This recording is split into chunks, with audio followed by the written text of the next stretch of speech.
आज के इस वीडियो में आपका स्वागत है। और आज मैं प्लाज़ा वायर्स के शेयर का एनालिसिस करने वाला हूँ। वैसे तो मुझे ये शेयर बिल्कुल भी पसंद नहीं है, लेकिन मैं इस शेयर का वीडियो इसलिए बना रहा हूँ क्योंकि जो लोग इस शेयर का एनालिसिस देखने में इच्छुक हैं, ये मैं उनके लिए बना रहा हूँ, ठीक है ना। बाकी मुझे ये कुछ खास पसंद नहीं है। अब इसमें 1 डे का चार्ट खोला हुआ है इस शेयर का। इस शेयर की स्थिति काफ़ी ख़राब रही है। जब ये IPO लिस्ट हुआ था यहाँ पे, इस शेयर का यहाँ पे करीब करीब ये 12 अक्टूबर की कैंडल आप देख सकते हैं, 12 अक्टूबर 2023 की। तो जब लिस्टिंग हुई थी तब तो इससे बड़े वॉल्यूम से इसमें बाइंग हुई थी, अपर सर्किट लगे थे और शेयर ने बढ़िया परफॉर्म किया था। 12 अक्टूबर वाले दिन 80 रुपये का हाई बनाया था इसने, और फिर ये हाई बढ़ते बढ़ते 124 रुपये तक पहुँच गया, ठीक है। फिर ये इतना बढ़ने के बाद कुछ दिन टिका रहा इस पर प्राइस पे, फिर ये गिरना चालू हो गया। फिर ये क्या है, इसमें वॉल्यूम्स थोड़े ज़्यादा आने शुरू हुए वापस से, मतलब यहाँ तो पॉज हो गए थे एक तरीके से वॉल्यूम्स, फिर नीचे गया शेयर, फिर ऊपर गया, फिर नीचे गया, ऐसे करते करते साइडवेज में रहा। साइडवेज में बहुत लंबे समय के लिए रहा। अभी क्या हुआ है, ये वाला जो लेवल था शेयर ने, ये जो बार बार सपोर्ट लेता था यहाँ पे यहाँ पे यहाँ पे यहाँ पे, एक बार तोड़ने की कोशिश की थी, वापस ऊपर चला गया, फिर आखिर में यहाँ पे तोड़ा, फिर बाद में जो लेवल था रेसिस्टेंस की तरह काम करने लगा। फिर जब शेयर इस लेवल से गिरा तो उसमें कमज़ोरी, बहुत ज़्यादा फर्दर कमज़ोरी हमें देखने को मिली। और जो शेयर है अभी इसने हाल ही में अपना ऑल टाइम लो बनाया था। ये अब यहाँ पे देख सकते हैं, 28 मार्च 2025 की बात है। 47.70 रुपीज़ का इसने ऑल टाइम लो बनाया था, ठीक है। और यहाँ से थोड़ा इसने लो बना के एक आध दिन टाइम पास करके यहाँ पे थोड़ी सी तेज़ी दिखाई थी, और जितनी तेज़ी दिखाई थी 62 तक गया था, वापस ही करीब करीब उतनी कमज़ोरी दिखा दी। तो कहने का मतलब ये है, शेयर से हमें 3 चीज़ें पता पड़ रही हैं। एक तो क्या, एक तो जो शेयर का प्राइस मूवमेंट बिल्कुल भी ठीक नहीं है। पहले साइडवेज में होता था बस, अब तो लेकिन साइडवेज तो दूर की बात है, कमज़ोरी में आना शुरू हो गया, ठीक है। तो इसके चाल सही नहीं है शेयर के बिल्कुल भी। दूसरा, ये सस्टेनेबिलिटी नहीं है। आप पूरे चार्ट को अच्छी तरीके से ऑब्जर्व करो, जहाँ भी शेयर थोड़ा बढ़ने की कोशिश करता है, भले वॉल्यूम कितने भी ज़्यादा हो, भले यहाँ पे आप देखिए वॉल्यूम का स्पाइक आया बड़ा, यहाँ पे वॉल्यूम का स्पाइक आया, यहाँ पे वॉल्यूम बढ़ने की कोशिश करी, कुछ भी हो जाए चाहे, लेकिन शेयर सस्टेन नहीं कर पाता तेज़ी को, वापस से इसमें गिरावट ही आती है थोड़ी सी तेज़ी के बाद। तो एक तो चाल ख़राब है, सस्टेनेबिलिटी नहीं है, कोई भी तेज़ी आती है इसमें, ठीक है। और ओवरऑल शेयर के सेंटिमेंट्स काफ़ी ख़राब है। ये शेयर आज बढ़ा भी इसलिए है क्योंकि जो BSE IPO का जो इंडेक्स होता है वो बढ़ा हुआ था, तो इस वजह से शेयर बढ़ा हुआ है। समझ में आ गया। तो मतलब वो जब इंडेक्स बढ़ता है तो ये वाला शेयर भी बढ़ता है, मतलब हमेशा तो नहीं, लेकिन ऐसा देखा गया है, ठीक है।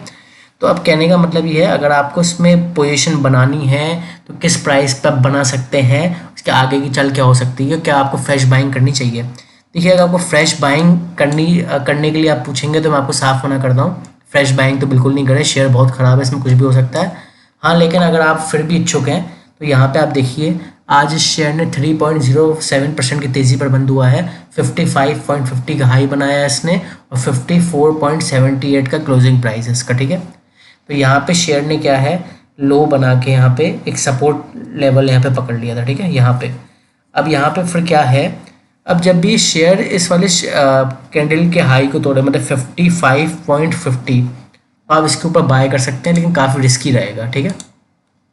55.50 के ऊपर 55.50 के ऊपर बाय करें, क्योंकि इस शेयर का 20 दिनों का एक्सपोनेंशियल मूविंग एवरेज 55.70 पे अप्रॉक्स। तो 55.70 तक आ जाए शेयर या उससे ऊपर जाए तो ही बल्कि बाय करें, सही रहेगा, ठीक है। 55.75 पर बाय कर सकते हैं। आपको जो अगला लेवल हो सकता है, ये पर्पल कलर की लाइन, यानी कि 50 डेज का एक्सपोनेंशियल मूविंग एवरेज, यानी कि 57.76 हो सकता है। अब 57.76 से अगर ये शेयर ऊपर जाता है, मतलब अपने 50 के EMA के ऊपर सस्टेन करता है, तो उसमें फर्दर तेज़ी की थोड़ी हमें उम्मीद देखने को मिलेगी। अगर मतलब इसके ऊपर जाकर सस्टेन करता है तो आपको इसमें थोड़ी तेज़ी, ज़्यादा नहीं, करीब करीब 59 का लेवल देखने को मिल सकता है, और 59 के भी ऊपर गया 60 रुपये तक आ सकता है। तो 60 रुपये तक आ सकता है, 60 रुपीज़ तक ये, ठीक है। और यहाँ पे देखने की बात ये है, पहले 60 तक आएगा, फिर यहाँ 2 EMA से रह जाएंगे, 100 का और 200 का। वैसे ये 100 का EMA है, इसका 63 का लेवल है, जो कि बहुत ही हाईली अनलाइकली है कि 63 के लेवल तक नहीं पहुँचेगा, ज़्यादा से ज़्यादा 60 रुपये के लेवल तक पहुँचेगा, ठीक है। और क्योंकि अगर 63 के लेवल के यहाँ ऊपर निकल गया तो इसमें काफ़ी तेज़ी देखने को मिलेगी। हो सकता है शेयर वापस से इस लेवल के ऊपर आ जाए, क्योंकि इस शेयर के सेंटीमेंट्स खराब है, तो ये तो होने नहीं वाला बिल्कुल भी। ये सिर्फ तभी हो सकता है, शेयर 60 के ऊपर तभी जा सकता है जब बड़े वॉल्यूम से बाइंग हो। यहाँ पे 40-50 हज़ार 30 हज़ार के वॉल्यूम है ना, इतने कम नहीं, बड़े वॉल्यूम से यहाँ पे बाइंग हो तो ये 63 तक जा सकता है और फिर 63 को 65 तक जा सकता है, ठीक है। लेकिन अभी सिर्फ 60 रुपये तक जा सकता है, वो भी बहुत रिस्की है। रिस्की ऐसे है, ये 20 की EMA के ऊपर जाना चाहिए, ठहरना चाहिए उसके ऊपर, 50 की EMA के ऊपर जाना चाहिए और ठहरना चाहिए। अगर इनमें से किसी भी EMA के ऊपर जाके लेकिन ऐसे वापस गिर गया, ठहर नहीं पाया, तो वो बड़ी बात नहीं कि ये इस बार इस सपोर्ट लेवल को भी तोड़ दे और फिर से नया ऑल टाइम लो बनाए, ठीक है ना। तो आप ये हल्की सी कुछ दिन की तेज़ी थी ना, इसको देख के आप लालच में नहीं आए, क्योंकि इसके बाद देखिए उतनी ही कमज़ोरी भी आई है लगभग। तो एक तरीके से जहाँ बाइंग का जो अपॉर्चुनिटी है वो सेलिंग का प्रेशर भी है, तो याद रखिएगा शेयर बहुत रिस्की है, ठीक है। तो आप इसको अपनी वॉच लिस्ट में ना डालें, लेकिन अगर आपको फिर भी इच्छा है तो मेरे बताए हुए लेवल्स पे आप एक बार को ट्राई कर सकते हैं। वहाँ पे थोड़ा रिस्क कम रहेगा, लेकिन फिर भी आपको ये बात ध्यान में रखनी पड़ेगी, शेयर की स्थिति खराब है, ठीक है। आज के इस वीडियो में था, थैंक यू।